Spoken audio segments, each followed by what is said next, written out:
Hello everyone, welcome back to my YouTube channel remember it. I think आप सबको याद होगा कि आज का हमारा विषय, हमारा टॉपिक क्या है। लास्ट वीडियो में हमारा टॉपिक क्या हमने किया था और आगे का जो हमने टॉपिक बताया था वो क्या होगा।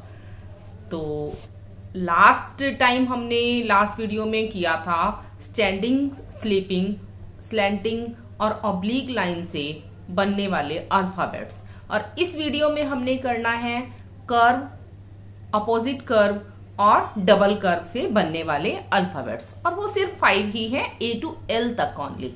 अभी हम A to L तक का ही लेकर के चल रहे हैं और A to L में हमारे सिर्फ यही कर्व के अल्फाबेट्स ही रहते हैं जो ओनली 5 हैं, C, D, G, B और J।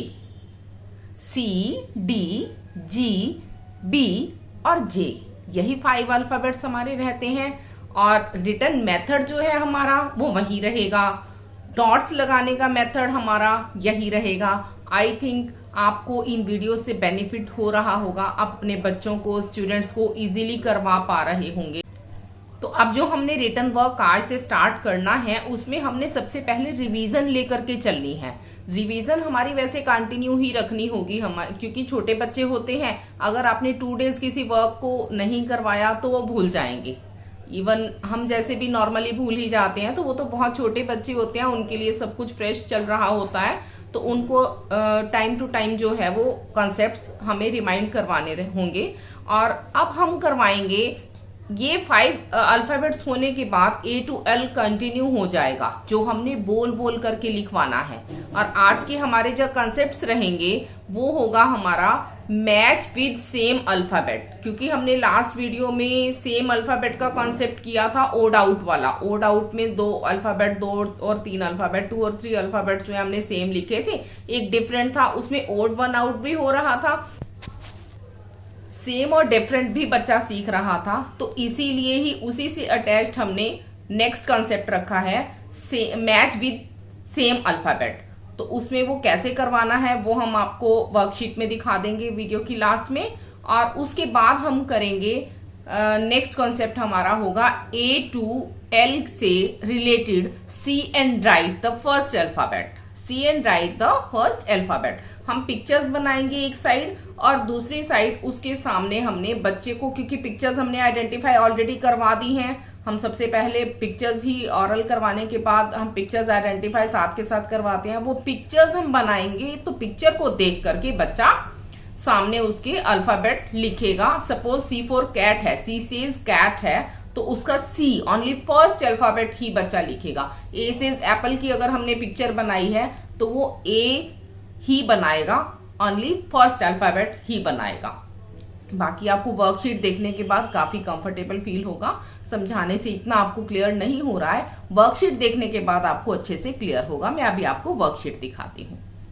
ये हमारी वर्कशीट है आज की, जिसमें हमने फर्स्ट पॉइंट आपको क्या बताया था कि डेट और डे, ये हमने बच्चे को करवाना है, वर्कशीट पे लिखना है अपनी नोटबुक या वर्कशीट जिसमें हम वर्क करवा रहे हैं।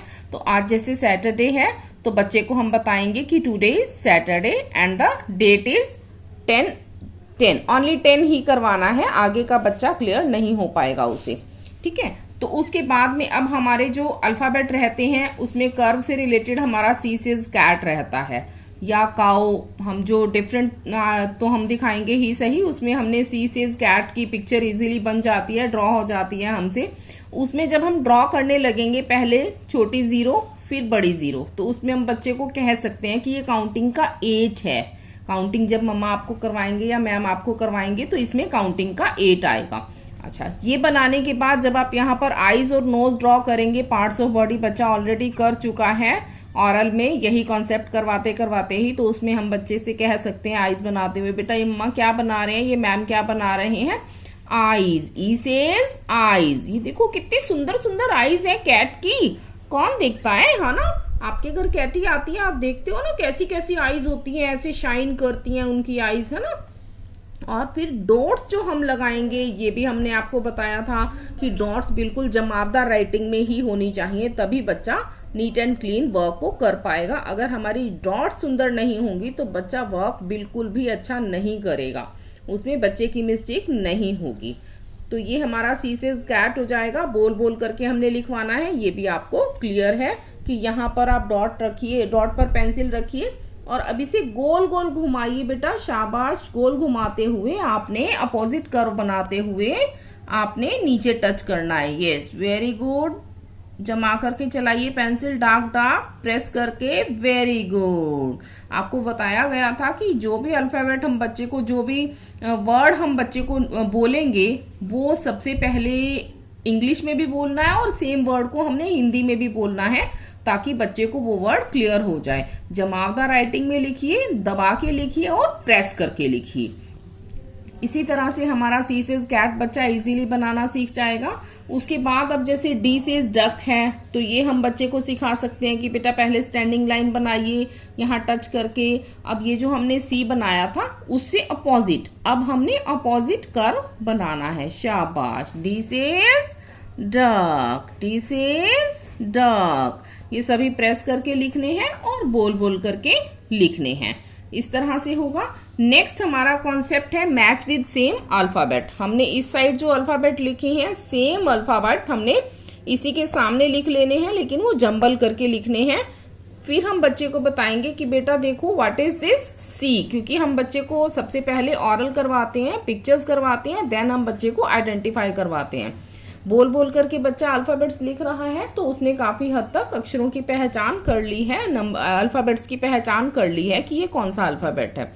अदरवाइज में हम सेम और डिफरेंट भी बता चुके हैं और जब आप करवाएंगे तो आपको पता चलेगा कि बच्चा तब तक सीख चुका होता है कि ये सेम कौन सा है और डिफरेंट कौन सा है। अब आप बच्चे को कहेंगे बेटा ये क्या है, सी है, व्हाट इज दिस सी। अब इस लाइन में देखिए सी कहाँ है, सेम कौन सा है, और उसके साथ आप टच कर दीजिए जो भी इसके साथ का सेम अल्फाबेट होगा। बच्चा इस साइड नजर दौड़ाएगा और फिर यहाँ से शाबाश नीचे लेके जाइए, वेरी गुड।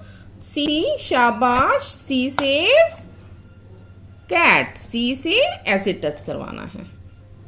ये तो हुआ हमारा सिंपल मेथड कि सेम अल्फाबेट को आपस में आपने मिलाना है, टच करना है। अगर हम इसको फनी वे में बनाना चाहें तो कैसे बना सकते हैं कि दीज ऑल आर कजन्स, ये और ये दोनों कजन्स हैं और अब हमने ये आपस में बिछुड़ गए हैं, अलग हो गए हैं और इन्होंने मिलना है, हमने इनको मिलाना है। तो हम कैसे मिलाएंगे, कजन्स को कैसे मिलाएंगे। अब बी है, बी के भैया कौन है, ये बी से बी है तो बी के भैया कौन है। अब हम ये रोड बनाते हुए, रोड पर चलते हुए हम लोग दूसरे कजन से मिलाएंगे इनको। ये देखिए हमने मिला दिया। आपके भैया होते हैं ना घर पे, आप अपने भैया के पास जाते हो, दीदी के पास जाते हो ना, तो ऐसे ही ये दोनों भैया अलग हो गए थे, रोने लगे थे, अब हमने इनको मिला दिया है। अब ये है टी, टी से ट्री, अब हम टी को टी से मिलाएंगे, ट्री को ट्री से। अगर ट्री हम सिंगल लगाते हैं रोड पर तो रोड इतनी अच्छी नहीं लगती है, लेकिन अगर एक ही रोड पर 2 ट्रीज 3 ट्रीज एक साथ लगे हो तो वो हवा भी देते हैं, छाया भी देते हैं, अच्छा भी लगता है। तो अब हम इनको मिला देंगे, शाबाश। सेम, टी से ट्री। इस तरह से किसी भी तरह से आप कहानी बनाते हुए बच्चे को हंसाते हंसाते हम ये काम करवा सकते हैं। उसके बाद हमने आपको सी एंड राइट का बताया था। पिक्चर एक साइड ड्रॉ कर देंगे, उसके सामने हमने डॉट्स जो लगानी है वो ओनली 2 डॉट्स ही लगानी है। सपोज अब ये एल सेज लीफ है, अगर हमने यहाँ पर एल की प्रॉपर लीफ की हमने एल की डॉट्स लगा दी तो बच्चे को आइडेंटिफाई हो जाएगा कि ये तो एल की है डॉट्स, और हम जो है वो पिक्चर ना देख करके सीधा यहाँ पर एल बनाएगा। लेकिन ये चीज आपने ध्यान में रखनी है, मेन पॉइंट है ये, आप प्लीज ध्यान में रखिएगा कि सी एंड राइट की सभी डॉट्स जो हैं हम लोग ओनली 2 डॉट्स ही लगाते हैं, एक ऊपर और एक नीचे। इसमें भी देखिए हमने ओनली 2 डॉट्स ही लगाई है, इसमें भी और इसमें भी। अब हम बच्चे को कहेंगे बेटा व्हाट इज दिस, ये कौन सी पिक्चर बनी हुई है। शाबाश, मम्मा ने आपको प्लांट्स दिखाए थे, पार्क में लेके गए थे, मैम आपको पार्क में लेके गए थे ना, वहां पर क्या था, प्लांट्स के ऊपर क्या थे, ट्री थे, प्लांट्स थे, उनके ऊपर क्या थे, लीव्स थे ना, तो वो लीफ, ये क्या है, लीफ की पिक्चर है, एल सेज लीफ। आप देखो यहाँ क्या लिखेंगे, एल सेज लीफ, एल लिखेंगे अब आप यहाँ। शाबाश, कैसे आता है एल, अब बच्चे को आई थिंक अब तक आइडेंटिफाई हो चुका है और वो अपने आप एल बना लेगा। इसी तरह से हमने एल सेज लैम्प, B से बॉल, I से आइसक्रीम, या कोई भी अल्फाबेट आप पिक्चर बना करके हम यहाँ पर सी एंड राइट करवा सकते हैं। अब हम आपको ब्रीफ में एक बार रिमाइंडिंग पॉइंट्स बता देंगे। सभी पॉइंट्स रिमाइंड करवा रहे हैं जो हमने काम करवाते हुए हमेशा ही ध्यान में रखने हैं। बच्चा छोटा है तो उसके लिए हमने रिवीजन कंटिन्यू रखनी है। ये चीज मुझे बार बार कहनी ना पड़े कि बच्चा भूल जाता है, उसे रिमाइंड करवाते रहिए, रिवीजन कंटिन्यू रखिए। तो जो नेक्स्ट वीडियो होगी हमारी, उसमें हम सारी रिवीजन ही एक वर्कशीट एग्जाम के तौर पर हम एज अ टेस्ट हम एक वर्कशीट बहुत सुंदर सी तैयार करेंगे और उसमें हम बच्चे के अब तक के सारे करवाए गए सिलेबस की ऑरल और रिटन में रिवीजन ही करवाएंगे। आपको बताएंगे किस तरह से हम बच्चे को अट्रैक्टिव वे में रिवीजन करवा सकते हैं। नेक्स्ट पॉइंट है हमारा मेन पॉइंट ऑरल। सबसे पहले जो भी काम हमने रिटन में करवाना है उसको हमने पहले ऑरल में करवाना है, ये हमने आपको बता दिया था। नेक्स्ट है हमने पिक्चर्स दिखानी है, उस वर्ड, उस नंबर, उस अल्फाबेट से रिलेटेड हमने बच्चे को पिक्चर्स दिखानी है। थर्ड पॉइंट है हमारा कंटिन्यूसली हमने A to L लेकर के चलना है। A to L का ही हमारा चल रहा है तो उसको हमने कंटिन्यू, बच्चे को किचन में खड़े हैं आप, रूम में खड़े हैं आप, अपना काम कर रहे हैं, बच्चे को ऑरल करवाते रहिए ABCD एज अ सॉन्ग, और लाइक आपको बताया था लास्ट वीडियो में, तो उसी तरह से आप बच्चे को A to L कंटिन्यू करवाते रहिए ऑरल में। देन आपने करवाना है सिंग एंड राइट, मतलब बोल करके लिखना। बच्चे ने जो भी लिखना है वो बोल बोल करके ही लिखना है। और नेक्स्ट पॉइंट है हमारा डॉट्स हमारी प्रॉपर हो। जितनी सुंदर हमारी डॉट्स होंगी उतना ही सुंदर बच्चे का राइटिंग और बच्चे का वर्क जाएगा। लास्ट पॉइंट है हमारा बच्चे को एप्रिशिएट करना नहीं भूलिएगा आप। बच्चा जैसा भी वर्क करे, अगर आपको लग रहा है बच्चे ने वर्क प्रॉपर नहीं किया है, सुंदर नहीं किया है, उसकी कंसंट्रेशन पावर कहीं ना कहीं डाउन रही है, तो भी हम उसे एप्रिशिएट जरूर करेंगे। अगर हमने उसे डांट लगा दी, स्लैप लगा दिया, या उसे कहा बहुत गंदा काम करते हैं, तो वो नेक्स्ट टाइम इतना अच्छे से आपको और भी डाउन जाएगा, अच्छे से काम नहीं करके दिखाएगा। अगर आप उसे प्यार से उसकी फेवरेट आइसक्रीम और कैंडी और लाइक दिस कुछ भी बना दें, उसकी नोटबुक पर भी काम के नीचे बना सकते हैं, और आपको बताया था लास्ट वीडियो में हैंड पर भी आप ड्रॉ कर सकते हैं। तो अप्रिशिएट अगर आप उसे करते रहेंगे तो बच्चा आपको बहुत अच्छा आउटपुट देगा। अगर कोई भी आपको नेगेटिव लगता है, कुछ भी आप जानकारी चाहते हैं, तो आप कमेंट के थ्रू मेरे से डिस्कस कर सकते हैं, पूछ सकते हैं। Thank you so much for watching my video and listening carefully. And please आप इसे लाइक और शेयर जरूर करिए। अगर सब्सक्राइब नहीं किया है अब तक तो प्लीज सब्सक्राइब भी जरूर करिए। Thank you.